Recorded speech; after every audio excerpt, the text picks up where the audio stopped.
আসসালামু আলাইকুম। এই আমার কোয়েল খামারে অনেক দিন পর আসলাম। এই হলো আমার জাম্বু কোয়েল, উপরগুলো সব জাম্বু কোয়েল।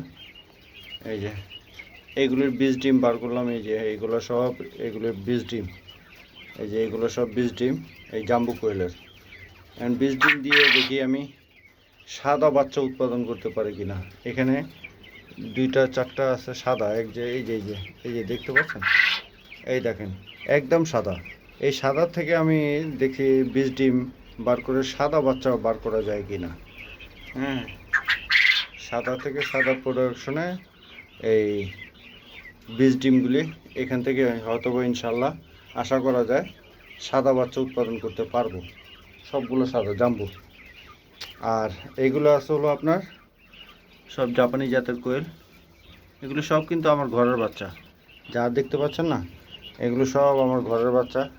এগুলি বাচ্চা ইনকিউবেটর মেশিন দিয়ে ফুটানোর পরে তারপরে এগুলিকে এই যে বাজারজাত করি। এই ডিমগুলো সব বিক্রি করা হয়। হ্যাঁ, আবার বয়স হয়ে গেলে কোয়েলগুলো আবার রিজেক্ট হিসাবে বিক্রি করা হয়। তো একটা আতঙ্কে ছিলাম যে শীতটা কিভাবে হয়, শীতটা কিভাবে কাভার করা যায়। তো আলহামদুলিল্লাহ শীতটা সাকসেস করতে পারছি। শীতে আমার কোনো বাচ্চা বা কোনো কোয়েল মারা যায়নি। এবং শীতে আমি আপনার মেশিন দিয়ে বাচ্চাও ফুটাইছি, বাচ্চা বড় করছি, বাচ্চা বিক্রি করছি। হ্যাঁ, আলহামদুলিল্লাহ শীতও কীভাবে বাচ্চা উৎপাদন করে এবং কীভাবে যত্ন নিলে পরে শীতের সময় বাচ্চা বড় করা যায় সেটাও জানলাম। কিন্তু বিষয়টা হলো আজকে আমার এই ক্যামেরাতে আসা, এই ভিডিওতে আসা একটা কারণ আছে, একটা লক্ষণ আছে, আজকে আপনাদের সাথে শেয়ার করব। আমার খুব শখ ছিল, বুঝতে পারছেন ভাই, আমার খুব শখ ছিল এই খামার বড় করার। এই খামারে করলে কি লাভ দেখলাম, আলহামদুলিল্লাহ খারাপ না, লাভ হয়। লাভ যে হয় না তা না, লাভ হয়। ডিম বিক্রি করে লাভ হয়। এবং ডিম বিক্রি করার থেকে সবচেয়ে বেশি লাভ হয় হলো আপনার যদি আপনি বাচ্চা উৎপাদন করতে পারেন। বাচ্চা উৎপাদন করে বাচ্চা যদি সেল করা যায় তাহলে লাভ আরও বেশি হয়। তো ডিমেও লাভ হয়, কিন্তু ডিমটা এই যে শীত শেষ হয়ে গেল, গরম আসতেছে, ডিমের রোজার একটা মাস তো খুব বাজে অবস্থা হয়, ডিমের দাম অনেক কম থাকে। রোজার এক মাসে। তো আজকে ভিডিওতে আসার কারণটা তাহলে আপনাদের বলি। আমার খুব শখ ছিল ভাই, এই খামারটাকে বড় করব, অনেক বড় খামারই হব। হ্যাঁ, আরও বড় বড় খাঁচা আনবো, খাঁচা এনে পাখি বাড়াবো, পাখি সেল করব। কিন্তু আমরা আসলে কি, আমরা মধ্যবিত্ত মানুষ, মানে কি বলে, উচ্চ মধ্যবিত্ত না, মধ্যবিত্ত না, নিম্ন মধ্যবিত্ত যেটা বলে সেটাই হলো আমি। হ্যাঁ, তো ব্যবসা বাণিজ্য নাই, এটাকেই ব্যবসার হাতিয়ার ধরছিলাম এবং এটাকেই বড় করব আশা করেছিলাম। কিন্তু এখন সেই চিন্তা ভাবনাটা মাথা থেকে সরিয়ে ফেলছি। কারণটা কি, আমি যদি খামার বড় করি, অনেক বড় করতে পারি, প্রোডাকশন বাড়াতে পারি, কিন্তু একটা ভাইরাস আপনাকে সব শেষ করে দিবে। যদি একটা ভাইরাস লাগে এবং সবগুলি মরে তাহলে একেবারে শেষ। আর মরার ভাইরাস লাগলে পরে এই যে বার্ড ফ্লুতে আক্রান্ত হলে পরে দেখা যায় একবারে চোখের পলকে, আপনার দেখতে পাচ্ছেন চোখের পলকে সব খামার একদম শেষ হয়ে যায়, পুরো খামারটা শেষ হয়ে যায়। তো এই কারণে আর কি খুব ভয় হয়, কারণ আমরা তো একদম নিম্ন মধ্যবিত্ত। এই কারণে খুব ভয় হয়। একটা জীবন্ত পশু পাখি নিয়ে এক্সপেরিমেন্টটা আসলে খুব কষ্টকর। যাদের পয়সা আছে, ব্যাকআপ আছে, হ্যাঁ, এটা শেষ হয়ে গেলে আবার দাঁড়াতে পারবে, সেটা ভিন্ন কথা। কিন্তু ভাই আমাদের কি হবে, আমরা যারা ছোট খামারি, খামার বড় করি, অনেক তিলে তিলে তিলে তিলে করে বড় করি, বড় করার পরে যখন একটা ভাইরাস যদি শেষ হয়ে যায় তবে একদম শেষ।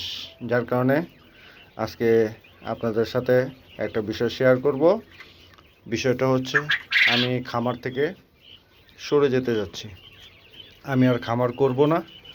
এই যতগুলো পাখি দেখতে পাচ্ছেন এগুলি সব ডিমের পাখি, সব ডিম প্রোডাকশনের পাখি।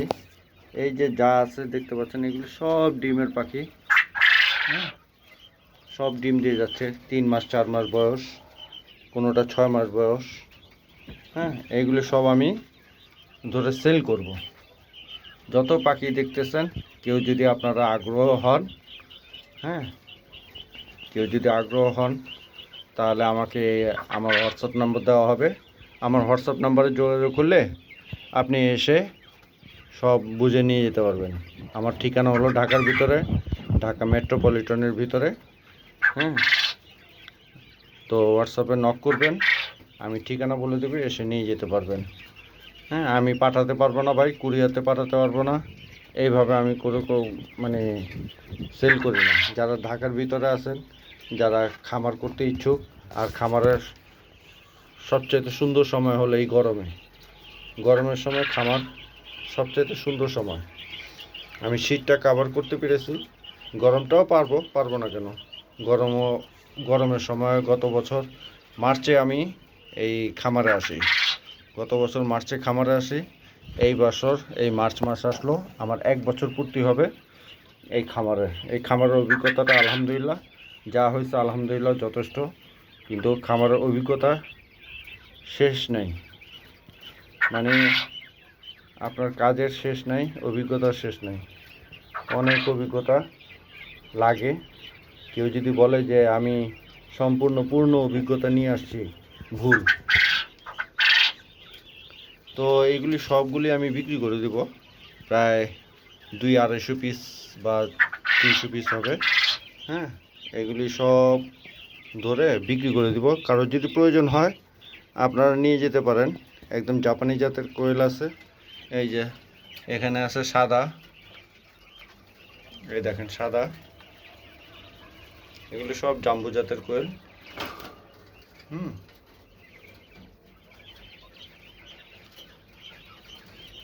এগুলো সব সাদা, আর এইগুলো হলো আপনার সব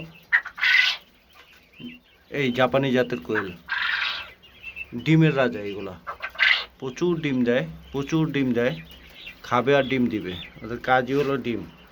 এই যে দেখেন, এই যে এখানে আছে। আসল কথা হলো যত্ন নিতে হয়, অনেক যত্ন নিতে হয়। খাবার পানি চেঞ্জ করে দিতে হয় 3 বার, দিনে 3 বার শুধু খাবার পানি চেঞ্জ করে দিবেন, খাওয়াবেন। আর বায়োসিকিউরিটিটা মেনে রাখবেন, বায়োসিকিউরিটি খুব দরকার। বায়োসিকিউরিটিটা খুব দরকার, যেন ভাইরাস না আসে, ভাইরাস না ধরতে পারে। সরি। তো যাদের লাগবে, খুব রিসেন্ট যোগাযোগ করেন, খুবই রিসেন্ট। আমি সপ্তাহখানিকের ভিতরে অপেক্ষা করব, সপ্তাহখানিক অপেক্ষা করে যদি কেউ হোয়াটসঅ্যাপে নক করে, যদি কারোর প্রয়োজন হয় নিয়ে নেবেন। আর যদি 1 সপ্তাহের ভিতরে দেখি কেউ নক না করে, তাহলে এইগুলি ওই লোক ঠিক করা আছে, তাদের কাছে দিয়ে দিব সবগুলো ধরে একসাথে। হ্যাঁ, যে নেবেন লাভবান হবেন ইনশাল্লাহ, যেই নেবেন ইনশাল্লাহ লাভবান হবেন। কারণ অনেক ডিম দেয়, প্রতিদিন ডিম দিয়ে আসতেছে ভাই। আমি খালি সরে যাচ্ছি, ওই জীবন্ত পশু পাখি নিয়ে এক্সপেরিমেন্ট করে ব্যবসা করব না। করতে পারি, অনেক বড় খামারি হতে পারি, কিন্তু হোঁচট একবার খেলে একবার শেষ হয়ে যাব। তো ঠিক আছে, ভিডিওটা অনেক লম্বা হয়ে গেছে, আজকে এই পর্যন্তই। আর হয়তোবা আমি আমার এই খামারে কোয়েলের লাইনে আর আসবো না। আমার বাচ্চাও আছে, 10 দিনের বাচ্চাও আছে। হ্যাঁ, কোয়েলের বাচ্চাও আছে 10 দিনের, যদি কারো লাগে 10 দিনের বাচ্চাও নিতে পারবেন। ওইগুলি বড় হচ্ছে আস্তে আস্তে, ছোট বাচ্চা একদম 10 দিন বয়স। তো ঠিক আছে, যোগাযোগ করবেন, আমার হোয়াটসঅ্যাপ নাম্বার দেওয়া থাকবে, ফোন করবেন। ভালো থাকেন, আসসালামু আলাইকুম।